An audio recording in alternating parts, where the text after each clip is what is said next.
जय माता दी। मैं लेकर आई हूँ आप सबके लिए एक प्यारा सा सोहर का गीत। अगर आप सबको अच्छा लगे तो प्लीज़ मुझे सपोर्ट करिए और इस वीडियो को लास्ट तक ज़रूर देखिएगा। अगर अच्छा लगे तो कमेंट करके मुझे ज़रूर बताइएगा कि आपको ये गीत कैसा लगा।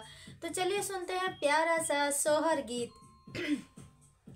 गोकुल में बाजे बधैया, अयोध्या में राम आइले ना।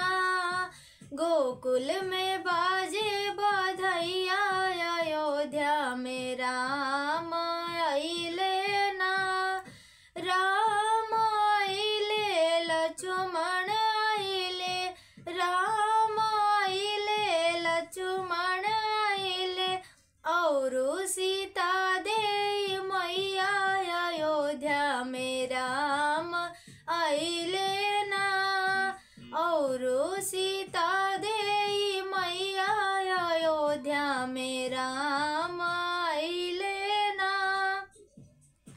गोकुल में बाजे बधैया, अयोध्या में राम आइले ना। गोकुल में बाजे बधैया, अयोध्या में राम आइले ना। भरत आइले शत्रुघ्न आइले, भरत आइले शत्रुघ्न आइले, और कौशल्या मैया, अयोध्या में राम आइले ना। गोकुल में बाजे बधैया, अयोध्या में राम आइले ना। गोकुल में बाजे बधैया, अयोध्या में राम आइले ना। तो ये था प्यारा सा सोहर गीत।